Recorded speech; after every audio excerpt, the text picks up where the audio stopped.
Today, we discuss recent front office moves, see what's happening around the Central, and talk offseason rumors. You're listening to the Bucko Banter podcast, brought to you by the Just Baseball Media Network. Cue the music. Rockin' 101s, yeah, she compliment my taste. Whiskey in my lemonade, cause I like the way it tastes. Best seats at the Pirates, yeah, they let me run the base. Yeah, my time is like my money, cause I can't afford to waste. Wifey is a lawyer, take my date to my dates. Order steak by the plates, and in case after case, run my race at my pace, clear the grass of the snake. Fellas, welcome back to another episode. Noah, unfortunately, real quick, we're not going to be enemies this week because Mount Union won their game in the D3 bracket. And WJ went down to Ashland, Virginia and lost to Randolph-Macon. I was really hoping for that matchup, but congrats to your Purple Raiders. Listen, our mascot is named Macaw. You know what that stands for? Mount Union College always wins. That's what we do. This is the postseason, baby. I love that we opened the show talking D3 football because while everyone else was glued to their TVs at noon watching Ohio State, Michigan, watching Tennessee, Vanderbilt, watching Clemson, South Carolina, I had Mount Union John Carroll blasting through my house. It was electric. Harry Paytas, my mentor, my professor on the call. Great day to be a Raider. Up next, I believe we got, I think it's Carnegie Mellon next, I want to say. Really? They're pretty good. They're in the pack. Or Case Western, one of the two. They're both in the pack. Yeah, conference. We'll give them the work. I'm not worried. I'm not really up to speed with the D3 football, but I'm looking at the bracket now. Do they play at like their home fields, or is it? Yeah, so they don't announce the home field. I want to see, because I heard rumblings that Mount might be on the road, and if that's the case, then big D3 football is out to get us because we're we're ranked way higher than whoever we play in the next round. It's Carnegie Mellon versus Mount Union on the 7th. Is it? Do we have a location? We do not have a location. Mount Union will play Carnegie Mellon. The location is to be determined. I just can't believe 3 pack teams made it because Grove City won the pack this year, and then W&J and Carnegie Mellon got at-large bids. I was going to say, only 2 OAC teams did, and the OAC, Scott, and I know we've spent way too much time already on D3 football talk, but Scott, as someone who played D3 sports, like the OAC is kind of like the SEC for football. Right? It's way better than the pack. Yeah, it's. I mean, especially I guess in baseball too. The WEAC would be the SEC, but like it's a good conference, is what I'm getting at. For sure. Yeah. If it's in Pittsburgh, I'm not going to force you guys to come, but I will go. I will go. Okay. If it's in I'll go. If it's in Carnegie Mellon, it's like right by you guys. So I'll throw some purple on. Yeah, brother, sure. I've got a whole bunch of Purple Raiders gear. We could be cheering. TJ DeShields, one of the best stories in D3 football. West Branch kid from right down the road, took his 5th year. Redshirt senior, backup quarterback, starting quarterback. My boy Noah goes down. They pull him off the bench. Leads us to a comeback victory over Marietta. It's TJ DeShields versus the world, baby. I love D3 heroes. Let's go. Yes. All right. Yeah. We're done with D3 football. That was our D3 football segment that you'll hear every other week. Yeah. We'll throw it out there. Let's see what's happening in baseball, boys. Not a ton of offseason moves. Again, the winter meetings are coming up on December 11th, I believe. So you'll get the Rule 5 draft that week. Hopefully some more shaking hands and kissing babies, moving guys around the league. Hopefully the Pirates do some stuff, but we do have some news around the Central. Scott, why don't you just get us kicked off with some minor league deals that happened here? Yeah, no, absolutely. So the Cubs signed right-hand pitcher Phil Bickford to a minor league deal. Phil Bickford has gotten some time with the Yankees, the Mets, the Dodgers most prominently. He was a former first-round pick, I believe, too. So he's a guy that maybe could work his way into the bullpen at some point this year if he sticks with the club. And then the Brewers signed Thomas Pannone. He's a left-handed reliever. He's been around with the Blue Jays, a couple other organizations, I believe, but, it might not seem like a big signing. The Brewers have been notorious for developing arms, especially guys that are journey guys that have moved around a little bit. So just something to watch. And then this isn't a Central move, but the Rockies signed Kyle Farmer, former Red, to a 1-year deal. Kyle Farmer was a former catcher for the Reds, and they moved him to shortstop. And then he got moved to the Twins, I believe, in one of those trades. I believe it was the Sonny Gray trade, but I'm not certain. But anyways, he is going to be an infielder for the Rockies. No one knows what the Rockies are doing. they just non-tendered Brendan Rodgers, who was a former first-round pick.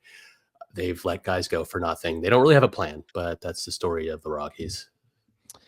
Yeah, interesting. They have the highest odds for the first overall pick this year, which I believe is decided in 9 days. I think the Pirates have the 6th highest odds, so we'll see where that goes. Maybe they pick a direction finally. But some other moves. Andy Haynes, welcome back to a Pirates podcast, because you are sticking in the Central as the Cubs' new minor league hitting coordinator. First immediate reaction to that was like, all right, sick. He's staying in the Central. Maybe we'll have some more Andy Haynes drama around the league. But no, any surprise here? I mean, I think it kind of makes sense with Craig Counsell being there. There's a relationship that's obvious. What was your reaction? I mean, the first thing that pops in my mind is for the end of season press conference, which, I mean, my goodness, GMBC, just what a content delivery that was, that we continue to reference this press conference where not a lot was said, but apparently everything was said. He said when he was talking about Andy Haynes, he's like, I am confident Andy will get another job in baseball soon. And he was right. I mean, it's in the division. This is an interesting move for, you look at his previous job. I think the biggest gripe was development, right? It was not getting guys who are, coming through the system confident to face major league pitching. And Counsell clearly saw a different message. So it's either, maybe the Pittsburgh wasn't using him right, or maybe that Andy has some really good relationships and he's just going to keep getting jobs. I don't know. Because it's, again, hitting coach is such a hard position to really evaluate. I mean, you could give credit to, the guys who are coaching good offenses, but like, really, how good is the Dodgers hitting coach? Or does he just have good hitters in his lineup? So it's interesting, but good on Andy, a lifelong baseball guy and still in the Central. Yeah, I think he also has a advantage with the Cubs because I'm pretty sure they have one of the best farm systems in all baseball, or the deepest. So, maybe with the Pirates, he didn't have the guys to work with or the players to, that would develop the way he'd like. He might have that with the Cubs. I don't know, but obviously there's a relationship there with Counsell, so it made a lot of sense. And I don't know. I for one am happy that he's staying in the Central. Sure. I mean, it's not like he's going to have that much impact right now on the major league club, or he's not going to even be in the dugout, right? So maybe that was the problem, right? We talked about establishing relationships, like individualizing your plans with each player, and that was obviously maybe a concern with Andy Haynes, and maybe this like more overarching position works in his favor. So I don't know. Welcome back to the Central, Andy Haynes. I kind of said he's like the Austin Hedges of coaches right now. Like you said, just keep finding jobs, man. You can't keep getting away with this. Can't keep getting away with this. But you know what? Get your bag. Another Central move, which is the most surprising one to me. I'd like to get your thoughts on this. Scott and I have talked about it a little bit. Obviously, the Cardinals are looking to rebuild this thing. They're trying to move some pieces around. We've heard Goldschmidt's name. We've heard Arenado's name. Yep. The big thing with Arenado is he said he's willing to play first base, which doesn't make a lot of sense to me. Because he was the one who said it, which I guess it gives you more versatility. But if you're going after Arenado here, it's definitely not because of the bat. It's because his glove still plays at third base. So does anybody take that bait and move him to the least important defensive position on the field? It just doesn't really add up for me. I think maybe it's just because you have a caveat. Like if you have a good third baseman and you still want Nolan Arenado on your team, now you can be like, all right, well, like here's a perfect example, and this will never happen. But like this would be an ideal acquisition for the Pirates, right? It's like, okay, you want to play first base? Come play first base until our third baseman, who is always struggled with injuries, gets hurt, and then we move you over to third. Yeah, sure. And this, I think you're going to see a lot more guys, I think, adapting to I'll add first base to my workload, because they've seen that maybe Ron Washington in the movie Moneyball wasn't accurate, and then maybe it isn't incredibly difficult to learn.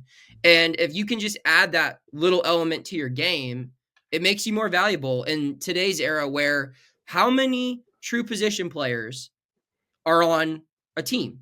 You know, you look around the diamond, and even teams that are going deep in the playoffs, you have like maybe 4 guys in your lineup who play at the same spot every day. And then you have a couple of other guys who can either play center field or second base, first base or right field, third base or left field, you know, depending on matchups and everything. So when you're getting past your prime, if you want to stay around in the league longer, even though third base, like you mentioned, Adam, is your calling card, adding a little bit more to what you can do will keep you around a little bit longer. And it probably makes them more attractive to teams who are in win now mode. And that's clearly what someone in his stage of his career wants. He probably wants to join a championship contending club and say, look, I could sit at first base and give you a 100 weighted runs created plus until your third baseman goes down. And then I'm the best backup option at third base possible. So, yeah, I think there's 2 teams to me that make sense for him. Just off the top of my head, one being the Yankees, because they have a need at both corner spots. They haven't had a third baseman in a while. I mean, they had Jazz there. Jazz, yeah, exactly. And he did well for never playing third base, but he's going to move to second with Glaber being gone, probably. Mm-hmm. The other team being the Padres, because the Padres have a legit third baseman. They haven't had a first baseman unless you're keeping Luis Arias there. You move him and Arenado between DH. You have Cronenworth as well. That was a team that I heard that was interested in him. But again, those are 2 teams that are win now, like you said, and those are the type of teams that would be targeting him. But it's still like his defensive value is like one of his, that's the one thing that he still has a part of his game. His bat has definitely slowed down. I think he had below a 750 OPS this year. 719, yeah. 719, exactly. So I don't see, I don't see the attraction to moving him to first base unless you're a team like the Pirates who could use that in a scenario with Brian Hayes. I would absolutely do that in a heartbeat. I mean, you're kind of betting that the back gets back to a couple of years ago. He had an 891 OPS in 22, and then it went down to 774, and then this year 719. He finished the year pretty strong. He hit 272 average, but he's only 33 years old. They're going to find a spot for him. Just seeing where he moves, and then Goldschmidt rumors as well. I've heard maybe going back to Arizona, or that would be a good pair for them with losing Christian Walker, which I think would make a lot of sense as well.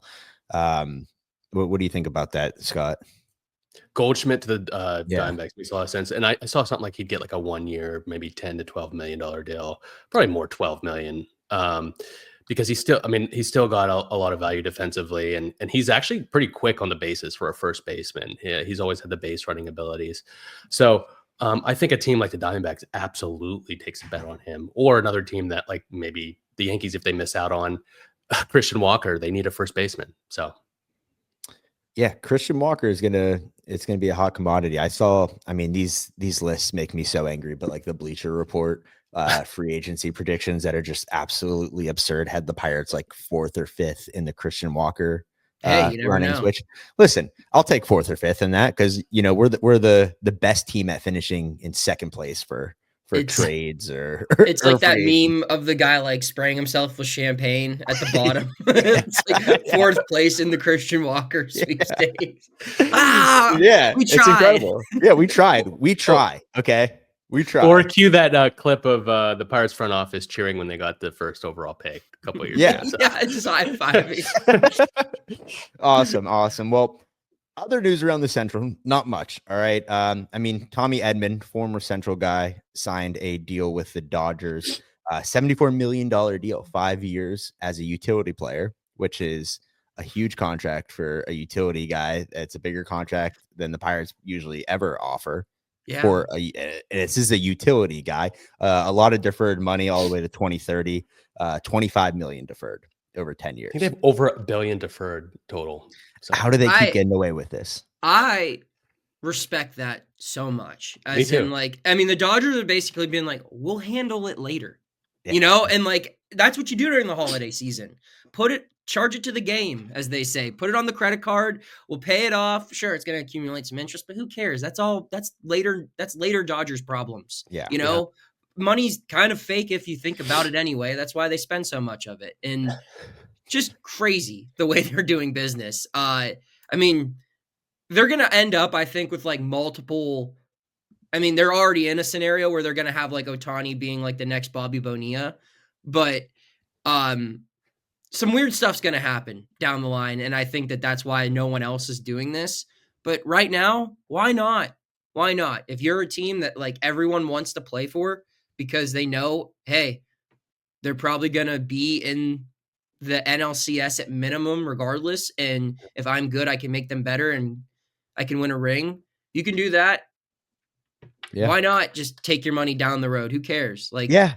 Absolutely, man. They got Snell on the same type of deal, which I don't think we've talked about on the pod yet. And it's like, you don't even need a guy like Snell, but you do need a guy like that in October, right? That's exactly it. He might pitch 15 times in the regular season. Who cares? Right. We need you to pitch 5 times in October. Exactly. And then they could have used the Snell this year with all the injuries that happened. Right. Especially with their staff. I know Glasnow is very susceptible to arm injuries, but even guys like, dude, a 1-year deal with Teoscar Hernandez is deferred till 2039 with them.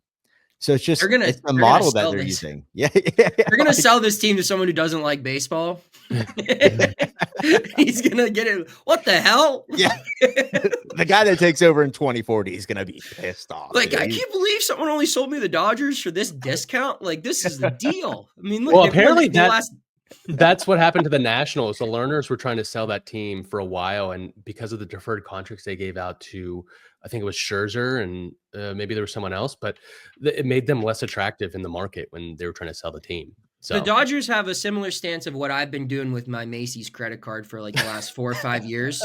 My mentality is I just have to outlive Macy's, which I think will probably fold as a business in the next 15, 20 years. I think you're well on your way. Yeah. Right. So if I just pay the minimum and then anytime I need anything, like I've got exercise equipment from them, patio furniture, like all of my Christmas shopping, the credit card, I pay the minimum. I've rallied up a nice little tab. And explaining this to my financial advisor, he's just like looking at me like I'm the biggest idiot in the world. I'm like, guess what? It's a long game, my friend. And if Macy's just dies, that's the same thing with the Dodgers. Like they're just trying to outlive baseball. Like if one day this league might fold and we don't have to pay anybody anything. I want to get your thoughts on I feel like a lot of people are complaining about baseball being ruined by the Dodgers and the parity of the league. And here's my argument against that.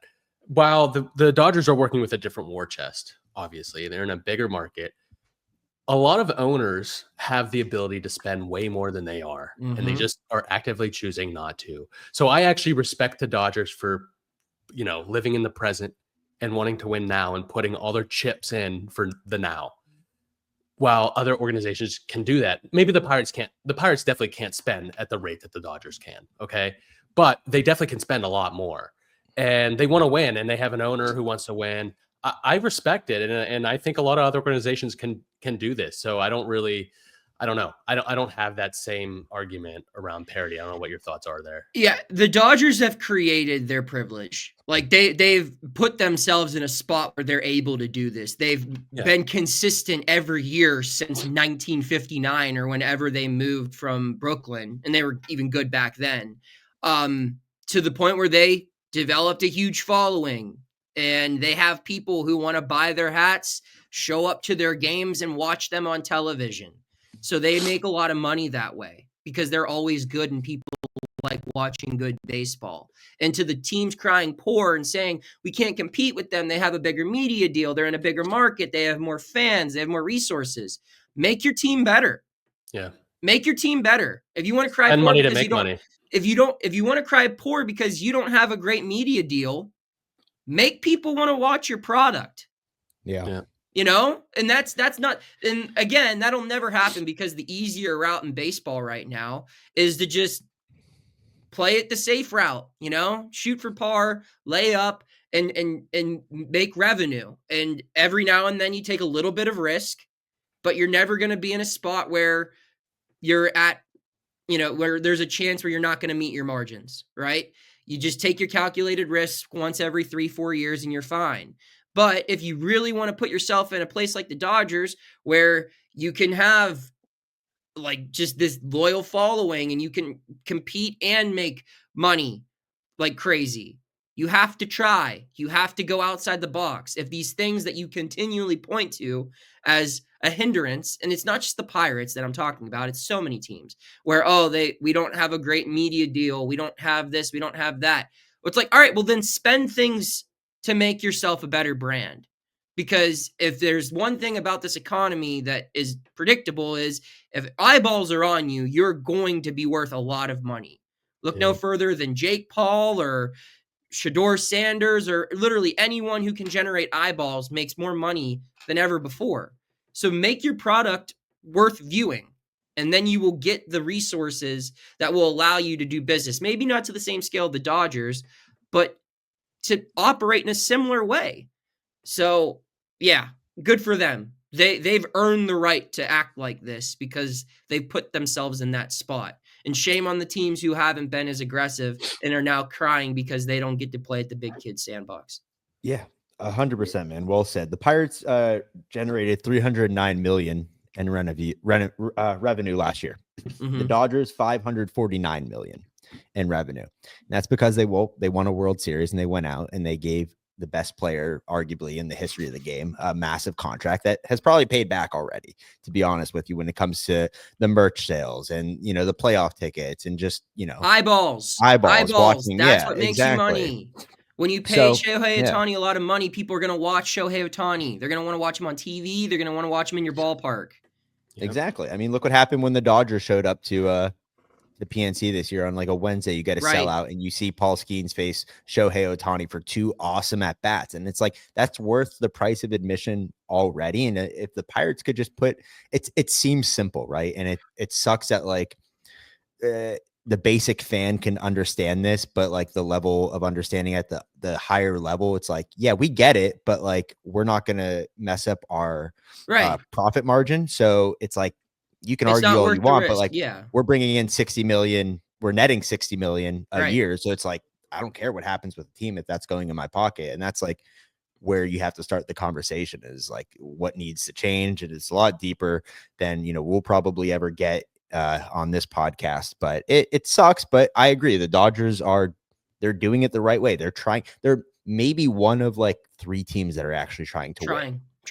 Yeah. It's, and they're trying to win. And it's like, that's the other thing that like, you guys get and so many other people get, but like the grand scheme of things, it's way deeper than just payroll. It's how you invest your dollars in so many other areas. Like I always point back to the Battery in Atlanta which for those who are listening and don't know what that is, the Braves essentially own like the surrounding area of their ballpark. And they just bought all of these restaurants and bars and shops and just places for families, young people, older people, anyone to spend time in. And when they won the World Series in 21, they made more money outside their stadium than they did inside their stadium from hosting playoff games, World Series games, because they had tenfold that outside and they were making that money. It's spending money like that, getting better corporate sponsors. Obviously it comes down to putting a good team on the field, because if your team stinks, then no one's going to show up to your restaurants or your ballpark, or no one's going to watch you on TV. But if you spend money in all those areas, it's going to work. Yeah. It's going to work. And especially in a town like this where the expectation is so low, you don't need to sign an Ohtani, to get people to your ballpark. So right. Yeah. We're just kind of skimming through who's non-tendered and who would be a right fit for this team at this moment. But no, man, I agree. I mean, like, I think the Pirates have, well, I wouldn't say necessarily it's the Pirates, but they've done a good job, the city in general, trying to build around that area. Right. But it's just until like you put a good product on the field, none of it really matters, because nobody's going to show up unless you're winning. That's like what it comes down to. You're competing with Kennywood. You're not competing with Major League Baseball. You're trying to be the most interesting Pittsburgh summer attraction, not the, at this point, you're competing with Randy Land. Kennywood's rough.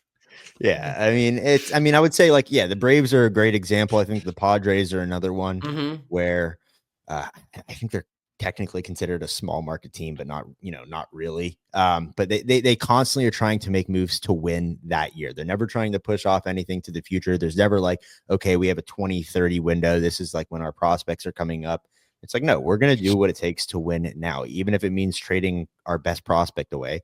But it puts people in the stands. I know you see like the Sax Boy videos, right? Of him going to San Diego this year and Atlanta and just kind of taking in like the surroundings around the ballpark, or going to a game on like a random Thursday and everyone's there. Yep. Everyone's there. It's like the NBA finals. So yeah, it makes all the difference. We kind of got sidetracked here. We're getting into our sorrows of the Pirates not spending money, which we're probably going to do multiple times. But the last thing I had around the Central was Aroldis Chapman. There's not really much news here, but obviously teams are showing interest. More than 6 teams apparently are showing interest. Shocker. I would, given the state of things, it's unlikely that the Pirates will bring him back unless it's for probably $3 million less than what he signed for last year. And even if it's then, it's probably going to be later in free agency when, everything folds out. And I think that's what Aroldis is probably going to do as well. As he's at this stage of his career, he has the luxury of being able to wait to find the right spot for him, knowing that he's going to find a spot. What do you guys think, Scott? We'll start with you on the potential of bringing Aroldis Chapman back, and if so, what deal would you like to see there? Yeah, I mean, I'd love to. I'd love to bring Aroldis back. He was our best reliever this year. He went through a rough patch, but for the most part, he was the most consistent reliever throughout the year. I just think that they could use that money to bring in. They need multiple relievers, and I think they could utilize that money to bring in multiple arms for the same price. And I think there are a lot of attractive names out there, like an AJ Minter from the Braves, or another left-handed arm that we've discussed on previous episodes. But if the price drops and it gets deep in the free agency and he's out there, I'd love to bring him back on a year contract for, I don't know, what did he come in last year? 10.5. Yeah. So if we were able to get him on 8, 7, I'd 7.5. I'd love that. But I think they're going to move on relievers. I'd hope that they move on relievers or talk to a lot of relievers quickly, because if TJ McFarland's already off the market, there was another arm that already signed to that we had mentioned, Justin Wilson. Yeah. So, we need to make sure the bullpen is a big priority going into next year, and I don't want to wait too long for that to make those improvements. It's an interesting thing with him because, I mean, I've been hammering this point all offseason. The only thing you really need, if you're looking at this on paper, for the bullpen is left-handed pitching. And in a way, Chapman's way more than just a left-handed reliever. I mean, he's a leverage guy. Yeah. So if you believe that Bednar can be a leverage guy, and if you think that Strom can get Holderman and Nicholas to points where maybe they're also high leverage guys that are reliable, then maybe you just use that 10.5 that you spent on Chapman last year on 2 or 3 left-handers. In my opinion, I think they need to sign 3 left-handed relievers this offseason. I think 2 need to be on major league contracts, and then maybe 1 on like a minor league deal, and like you can go waiver shopping for that 3rd one there. But like they just don't have any left-handed pitchers in this organization right now. They have Bailey Falter and Joey Wentz, and I think that's just about it on the 40-man. So, spending what will probably be a decent chunk of your offseason budget on Chapman, who was fine. He was good, but it's a risk. I think he provides value in the clubhouse, and I think he would consider coming back. But if you can't get him for anything cheaper than 8, I wouldn't do it. Just because I think if you could get 3 2023 Ryan Barucki type guys, just 7th inning left-handers, I think that'd be a better investment than Chapman. But now you're banking on hitting on 3 signings as opposed to 1. It's a whole deal. So yeah, I don't know. I think last year was an exception, right? Because they thought they missed out on the starting pitching. They brought in Marco Gonzalez in a trade deal. They brought in Martin Perez, and they're like, all right, well, if we're not going to win, we can trot these guys out there for 4 or 5 innings, and then we're just going to solidify that back end. So, they rightfully so, they went out and they got some stability, which is funny using that word for a role as Chapman, because stable, I mean, he could be chaotic, and we saw that this season, but at the end of the day, he was our best reliever. I mean, in high leverage situations, considering Bednar was not up to form last year. But I agree. I mean, I don't think you could rebuild Chapman in the aggregate, but you definitely need to bring in a ton of more options in the lefty arms, and you're going to be able to find those for much cheaper deals. And if you want another leverage guy, you can get leverage guys cheaper than you can get Chapman. They'd be right-handed, but like if you wanted a Leclerc or somebody like that, Romano. Yeah, there's other options where you could get them for $5 million probably, right? And now you can check that box for, break glass in case of a Bednar emergency type pitcher. And then you still have left-handers, where there were times this past season where Chapman was really your only left-handed arm, and you weren't going to use him for just lefty-lefty matchups. You were using him for the 8th or 9th inning. So, right. Yeah. He already has the rings, right? But I think even at this point, he's still going to want to go to a team that wants to win. I mean, he's made all most guys want to play for good baseball teams. Right. I mean, some teams, I could see Baltimore desperately needs some bullpen help, and they were underwhelming last year considering everything that they had. If they could solidify that back end of the bullpen and get some key arms back, that would be a good fit for him. I mean, there's a ton of names that we could throw out here. Obviously, people are going to be interested. Saying that there's more than 6 teams, I mean, there's probably more than half the league that's interested. Why wouldn't you? Batman. Yeah. I mean, for most teams, 8 to 10 million for a guy with his resume, and he could still throw 105 to be your 8th inning guy. That is a good investment. Yeah. To be able to do that for so long without any arm injuries, I mean, knock on wood, is unbelievable. Yeah. I mean, it's the mechanics, how he's able to use his entire body. But it's truly a special thing to watch. And listen, if this was his only year as a Pirates, we were lucky to have him on the team. It's unfortunate that it wasn't a better season, but you got to see one of the best relievers of all time in a Pirate uniform. He had a positive impact on some of our younger guys, so that was obviously worth every bit of the 10.5. Yeah. So. Who's to say Luis Ortiz is Luis Ortiz this year if it wasn't for Chapman? I know Dennis Santana. Yeah, Dennis Santana too. I know, Noah, you've talked about that a lot, like the influence that those types of guys have on younger pitchers. So even again, if we lose them, it's still a lasting impact. Speaking of possible changes, and I would say changes now, the front office is moving a lot this offseason. If nothing is happening with the 40 man right now, or any free agent moves, the front office has definitely been shuffled a bit. And the biggest thing this week was John Baker being promoted. This was first reported by all of our friend Alex Stumpf at MLB.com. Not my friend, but yeah. Well, yeah, no, I guess let's dive into that a little bit more. John Baker, from the director of coaching and player development to a new role overseeing the performance of the team, which is, I guess, a wide reaching. I mean, it includes like mental skills, strength and conditioning. No, what have you heard about this, and what do you think about the move? Yeah, so I was told it was a promotion. I don't think that was in Alex's report, but I was told that this was a promotion, which is interesting to me because it sounds like they kind of just created this role for him. Sure. My big takeaway is this is what Andrew and I both kind of came together on this conclusion after Ben's end of season press conference was there's going to be more changes on how the teams run than how the team acquires talent.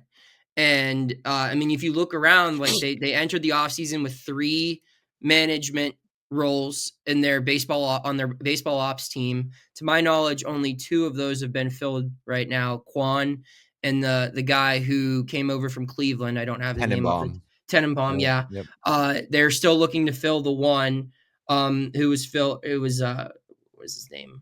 Will Lawton. And he's still in the organization. So they're moving. They've changed 2 titles now. They've changed Will Lawton's job, which I don't think we've gotten an answer as to exactly what he'll be doing, and now John Baker. And then you add in the creation of Brett Strom's pitching job as a coach, and they hire the new hitting coach. So they're definitely reshuffling the deck here. And again, this reeks of moves you make when you don't have the financial resources to go out and acquire talent. You have to reconstruct how you develop your talent and how you identify talent. And I respect them for doing this, just because, I mean, you look, they brought in some outside perspective, young and old, and maybe some of these guys who they value, like maybe Ben thinks that uh, our guy John Baker is valuable, so he doesn't want to get rid of him, but he just thinks that he can help in another way. So it's interesting. I've been told that there are going to be more moves kind of announced here soon. I don't know if that'll be during the winter meetings next weekend or if it'll be sometime this week. But they've been busy on this front, and that's maybe a little frustrating here as a fan, because I don't know if these are moves that are going to produce immediate results. These are the type of moves that you see play out 3-4 years down the line. And who's to say that any of these guys are even going to be here in 3-4 years? But I give them credit, I guess, for getting a little creative, for at least admitting, because a big flaw, a big criticism a lot of people have had was that they're sticking with the status quo by keeping Charrington and Shelton. And that's a valid point to make. But if you look around those guys, and anyone who really knows baseball knows that it's not just the GM and the manager, that the people those guys hire and those guys listen to play a significant impact year to year. And the fact that they're shuffling their cards and bringing in a couple of new people and getting some different perspectives, I think, is encouraging. Yeah, absolutely. I think John Baker held this position with the Cubs, actually. So this might actually be a better role for him. He was director of mental skills there. I think I read about it in a book called The Cubs Way. It was a book about the Theo Epstein era of the Cubs, how he built that organization and whatnot. But, Ben Cherington was brought in with the reputation of being a guy that was, was able to develop. And player development was one of his strongholds, and we haven't seen that since he's been hired. And it doesn't seem like a lot has changed. So I think I'm encouraged a little bit on that front. I'm just curious who they're going to bring in as their next farm director. And I can vouch right now for I've heard from a lot of people that I know that work inside the organization that Baker has a very strong reputation in the game, and not just in the game, but in the organization too. So maybe this is a better fit for him on the performance side. But I'd like to see what changes they make on the player development side, because as a small market team, you can't spend what the Dodgers spend. You're going to have to develop the guys from within, and we haven't seen that happen. We don't have any upper level bats coming this year. Yeah, so, I mean, I was going to say that. I mean, you can make the argument that the player development on the pitching side has been fantastic. Yeah. Right. It needs to be more acute with these guys that you're bringing in to developing these upper level bats that could contribute sooner rather than later. And I mean, granted, we don't really have many that you think, I mean, they've kind of fizzled out in AAA or they're going to be quad bats, but we'll see. I like this. No, I mean, basically what you said, 3 or 4 months ago on this show is coming to fruition, right? You need to create new jobs. If you're not going to spend the money, you need to create jobs that you think are going to help. And that's what they're doing. That's why you guys pay me $100,000 every time I come on here, is because I know exactly what's happening both in the D3 football playoffs and with the Pittsburgh Pirates. Listen, I think our bag is a little short now, but we definitely have a bunch of Macy's credit card points that you could use. Oh, I could use them. I'm paying for half the freaking balloons in that float by now. Snoopy, that's me. Goku, that's me. SpongeBob, I paid for his waist up, So amazing. Yeah. Well, listen, like I mentioned earlier, winter meetings are coming up here fairly soon. You'll be down there, right, Noah? Yes. And that's going to be an awesome experience, just getting to see all the GMs and the coaches and everything that's happening. We discussed Rule 5 a little bit last week. We won't really touch on that too much. The Pirates left pretty much everybody unprotected at this point. Sammy Ciani, Omar Alfonso, any other names I'm missing here? Eddie Yean, I think, is the only guy that has even a remote chance of getting picked. Right. So, I mean, if they lose any of those guys, it is what it is at this point. But I'd like to focus more on like actual major league bats. We've got about 5 minutes here. anybody that you've heard, this is for Scott and Noah, that you think is gaining more traction or the Pirates could potentially be interested in, that we either have talked about on this show before or that we haven't, that would be a good fit on this team? I think Max Kepler makes a lot of sense right now, but again, he's a guy that has a trouble staying healthy, and I think he'd provide the defensive value, and maybe it's a fresh start for him. But what is he, like 33 years old now? 30, he's above 30, I believe. Right. So, I think the non-tender of BDLC and Connor Joe means that they want to get better in the outfield. I think that's a positive sign. Whether they will or not is to be seen. And I think a good start would be maybe a Kepler or a Conforto with a Tyler O'Neill. But Tyler O'Neill's going to get you 15 plus million a year AAV. So we'll see what they do on that front.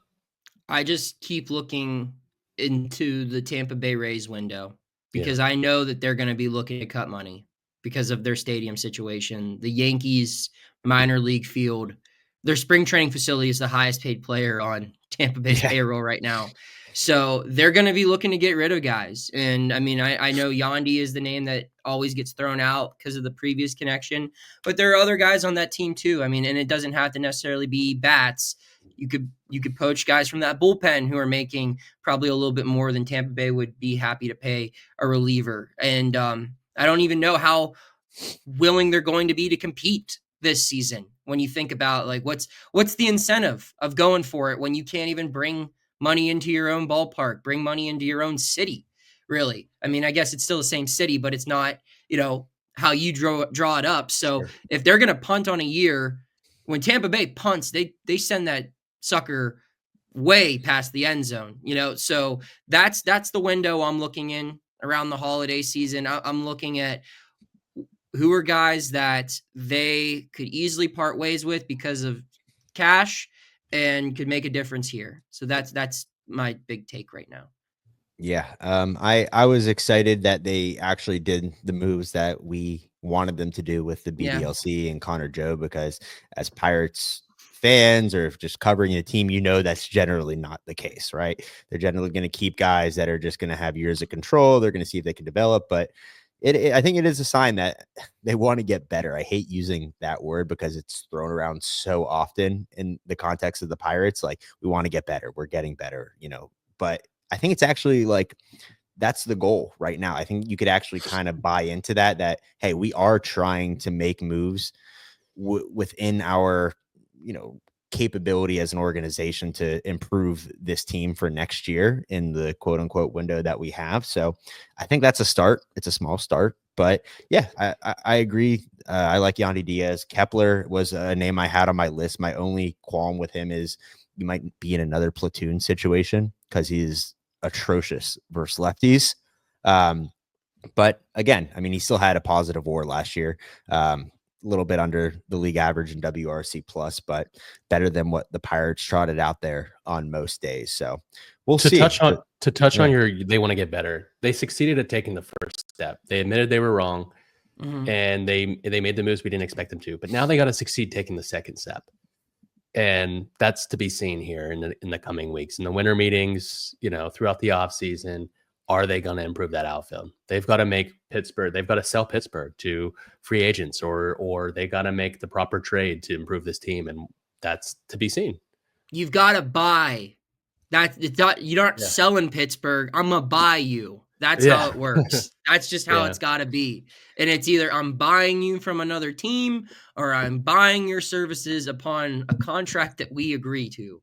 That's how it's got to work now. I agree with you guys where, I mean, you can even go back. I feel like and I'm not trying to defend the front office for any means here, but I mean, it is worth pointing out that like Jared Jones probably doesn't make the opening day roster a few years back.